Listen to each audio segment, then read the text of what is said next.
Point suivant, donc information sur le projet de révision des statuts et du règlement intérieur. Donc il n'y aura pas de résolution, il n'y aura pas de décision, donc c'est plus un point d'étape. C'est important d'informer l'Assemblée générale sur ce sujet. Donc l'avancement depuis l'AG d'automne, je vous rappelle que depuis l'AG de printemps, je vous rappelle que durant l'AG de printemps, vous avez voté les nouveaux statuts, le projet de nouveaux statuts qui ont été transmis au ministère de l'Intérieur. Nous savons depuis une semaine que le projet est maintenant au Conseil d'État, puisque nous avons reçu 2 questions en fait en provenance du Conseil d'État. Je vous rassure tout de suite, ce sont des questions vraiment de formalisme liées au process d'adoption de ces statuts. Pour l'instant, on n'a pas eu de retour sur des questions de fond. Donc on a franchi l'étape ministère de l'Intérieur, on est maintenant sur l'étape Conseil d'État. Donc je vous rappelle que suite à la promulgation des statuts par le Conseil d'État, nous aurons 6 mois pour présenter un projet de règlement intérieur qui, lui, sera géré uniquement au niveau du ministère de l'Intérieur. Nous avons bien sûr travaillé par anticipation avec donc la mise en place d'un groupe de travail impliquant un certain nombre de nos camarades et des membres du bureau, donc pour travailler au texte du nouveau règlement intérieur. Le travail est pratiquement fini. Le nouveau texte a été approuvé par le bureau et a été validé par le conseil d'administration du 11 octobre 2024. Nous avons décidé de ne pas le soumettre au vote de cette Assemblée générale dans l'attente d'éventuelles remarques ou questions du Conseil d'État. Et on préfère soumettre un texte à l'Assemblée générale quand on aura eu, grosso modo, quand les statuts auront été validés pour éviter des allers-retours. Après, on ne comprend plus très bien, etc. Donc, ça n'empêche que je vais décrire... Alors, il n'y a pas de grande révolution. Il y avait un travail un peu de toilettage. Il y avait un travail d'alignement du nouveau règlement intérieur sur les statuts.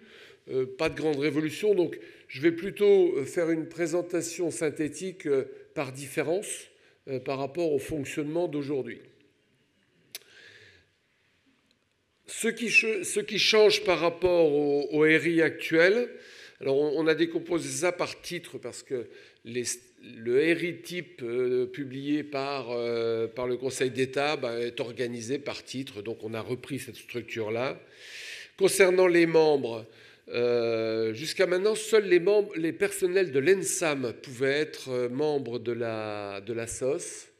On a considéré qu'on pouvait l'étendre au personnel de la Fondation et de la SOS, parce qu'effectivement, les personnels de la SOS ne pouvaient pas être membres de la SOS, membres associés de la SOS. Les membres à vie sont libres de cotisation. Bobos l'a rappelé tout à l'heure. Actuellement, il y a à peu près un tiers des membres à vie qui continuent de payer une cotisation. Les membres des filières pédagogiques, donc, qui ont été admis antérieurement au projet futur des alumni, bien sûr, restent membres de la SOS. S'ils venaient à être radiés, par exemple, pour défaut de paiement de cotisation, ils ne pourraient pas être réadmis et ils rentreraient dans le régime commun, à savoir aller dans votre association d'alumni, et on travaille ensemble au travers du futur des alumni.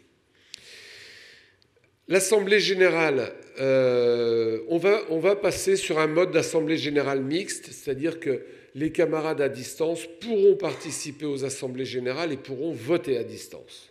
Ça, c'était une demande qui était faite pour, je dirais en particulier, nos camarades de province et permettre d'élargir quand même l'audience, même si je suis très content de voir que 307 votants, c'est ça 307, je pense qu'on n'est pas loin d'un record, donc c'est bien, mais on peut faire mieux, je pense, avec des AG mixtes. Et alors tout ça, bien sûr, le RI précise comment se déroulent ces réunions, le système de vote, etc. Concernant le conseil d'administration, on avait tout un foisonnement de commissions, de CSCA, commission du conseil d'administration, de groupe de travail du comité. Enfin voilà, on a essayé de toiletter et de simplifier un peu tout ça. Concernant alors maintenant ce qui s'appellera les CCA, les commissions du conseil d'administration, donc le conseil d'administration est libre de constituer de façon permanente ou temporaire ces fameuses commissions. Il n'y en a que deux qui apparaîtront spécifiquement dans le règlement, à savoir la CCA admission. Elle est citée dans les statuts, donc forcément on la reprend dans le règlement intérieur. Et l'autre qui est la CCA entraide, il nous est apparu important de la maintenir comme une commission permanente parce que ça reste quand même une des missions de base, l'origine de notre SOS. Et donc on a voulu vraiment formaliser et faire que la commission entraide soit vraiment instituée de façon permanente. Les autres commissions, c'est le CA qui sera souverain. Là aussi, on modifie un peu les modalités de fonctionnement. On s'aligne sur les règles générales avec le vote dématérialisé, soit par visio, soit par courriel.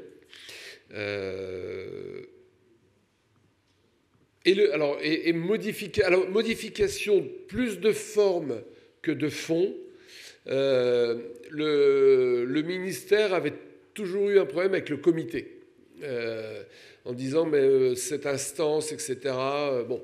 Et en fait, la demande qui avait été faite au moment des statuts, c'est de dire le comité est une instance qui rapporte au CA. Et sur le fond, c'est vrai, puisque le comité, c'est la représentation de l'ensemble des groupes d'appartenance de la SOS qui émet des avis consultatifs. Et donc c'est là où je dis, cette mission-là, elle reste, elle est inchangée. Par contre, il y a plus une question de forme, c'est que le comité rapporte au CA.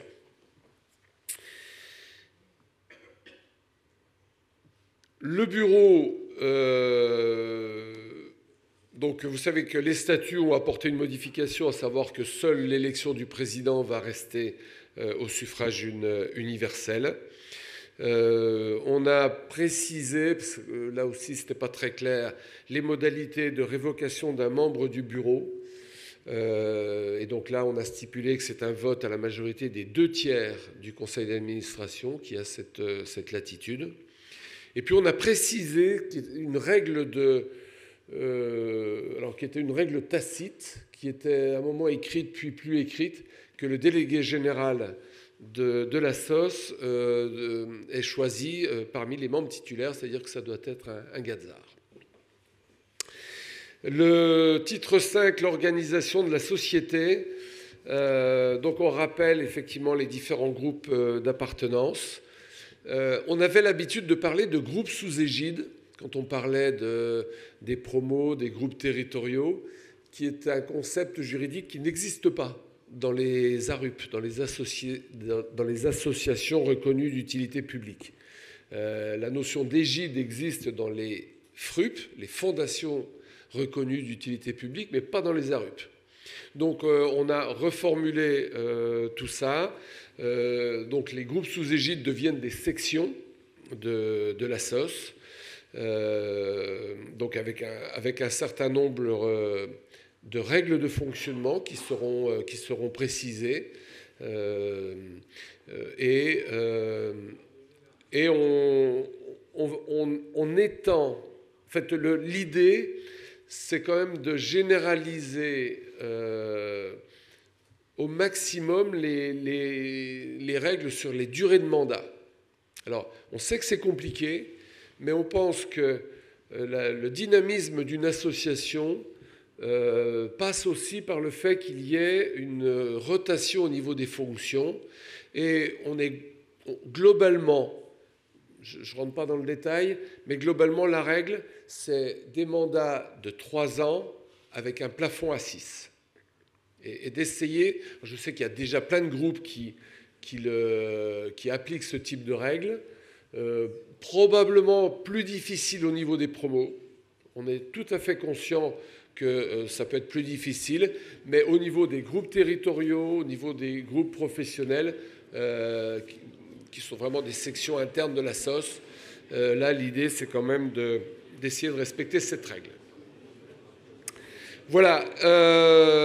Et puis, il y a des mesures transitoires, en particulier, effectivement, la bascule concernant les élèves du statut de membre junior au statut de partenaire privilégié. Donc là, il y a les mesures pour gérer cette transition. Voilà un petit peu les grandes lignes. Donc, je peux répondre à quelques questions. Je rappelle qu'il n'y a pas de vote, il n'y a pas de décision à proprement parler aujourd'hui, mais il nous semblait important qu'on vous tienne au courant de cet avancement. Je précise bien que, normalement, je pense qu'on devrait être en mesure de présenter à l'Assemblée générale le projet du nouveau RI à l'Assemblée générale de printemps. Voilà, il y a Jean-Louis qui a levé la main. Oui, Thierry, je voudrais marquer mon étonnement sur le fait que dans les commissions permanentes du conseil d'administration n'apparaît pas la commission placement. Je rappelle pour l'ensemble de l'Assemblée que le patrimoine financier de la SOS se chiffre en dizaines de millions d'euros et que la commission en question est une commission formée de spécialistes et d'experts, ce qui n'est pas le cas du tout du conseil d'administration, dont chacun sait, ce n'est pas spécifique à notre association, que les membres sont très loin d'avoir des idées très précises sur les fonctionnements des marchés financiers, etc. Donc, est-ce que tu peux expliquer pourquoi il n'y a pas cette commission qui apporte une expertise et un œil extérieur en complément? Ce que je veux dire, c'est que si un beau jour, un président, pour une raison quelconque, décidait de supprimer cette commission, puisqu'elle n'apparaîtrait plus dans les textes, eh bien, il pourrait le faire, il perdrait d'une part l'expertise et peut-être bien plus, si vous comprenez ce que je veux dire. Alors, je me suis probablement mal exprimé, parce que l'idée de base, c'est que le conseil d'administration est souverain dans l'administration. Et ça, c'est les textes qui disent que le conseil d'administration est souverain dans l'administration de l'association. Les textes, là, prévoient que le conseil d'administration peut créer des commissions, des CCA, commissions, auprès du conseil d'administration. Pour information de l'ensemble des... Aujourd'hui, il y a... alors je vous donnerai le chiffre après. On a une commission admission qui n'est pas une CSCA, mais qui existe. Nous avons une CSCA finance-gestion qui accompagne le trésorier sur les questions donc, budgétaires. Nous avons la commission audit et conformité qui en particulier veille à tous les modes de fonctionnement réglementaires et en particulier également travaille sur la certification IDEAS. Et nous avons la CSCA placement qui, maintenant, depuis une quinzaine d'années, effectivement, par délégation du CA et sous l'autorité du CA, gère le patrimoine mobilier de la SOS.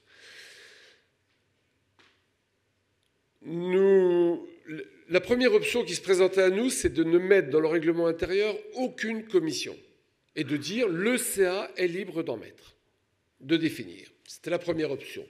Alors, on avait une première exception avec les admissions, puisqu'il se trouve qu'elle est citée dans les statuts. Donc, on a dit il nous faut une CCA admission. Nous avons délibérément dit que nous ne voulions pas graver dans le marbre d'un texte le nombre et le périmètre des commissions du conseil d'administration. Que ça n'est pas la volonté d'un président, c'est la volonté d'un CA, éventuellement, de définir combien de commissions, quel est le périmètre et sur quel sujet. Je suis tout à fait d'accord avec toi que la gestion du patrimoine mobilier de la SOS justifie largement la présence d'une commission composée de personnes, des professionnels, des personnes qui ont une vraie compétence pour traiter ces sujets et qui permettent d'éclairer le bureau et le conseil d'administration sur les décisions. Voilà. Donc ça n'est pas une remise en cause de ces commissions, c'est bien le fait qu'on laisse par contre le conseil d'administration définir le périmètre, définir le nombre. Voilà. Je rajouterai une chose, c'est que j'ai parlé d'une règle concernant la limite dans la durée des mandats. Cette règle devra s'appliquer aux commissions. C'est en tout cas dans cet esprit que le conseil d'administration a discuté, tout en donnant au président la capacité de déroger à cette règle. C'est-à-dire que la règle, je rappelle, 3 ans avec un plafond à 6, mais avec la capacité pour le président d'autoriser, non pas pour lui, mais pour telle ou telle fonction, d'autoriser le dépassement du plafond des 6 ans. Voilà. Donc on aurait pu la mettre. On a pris la décision de ne pas en mettre. Parce qu'on aurait dû mettre l'audit, on aurait dû... Voilà. Ce n'est pas une volonté de supprimer, c'est bien une volonté de laisser au contraire le conseil d'administration libre dans ses décisions sur le sujet. Voilà. Bien, donc il n'y a pas de vote. Et je vais passer tout de suite, et on est bien sûr dans les discussions à votre disposition s'il y a des questions. Point suivant. Bon, ben, vous avez compris, ça j'ai déjà annoncé l'agenda.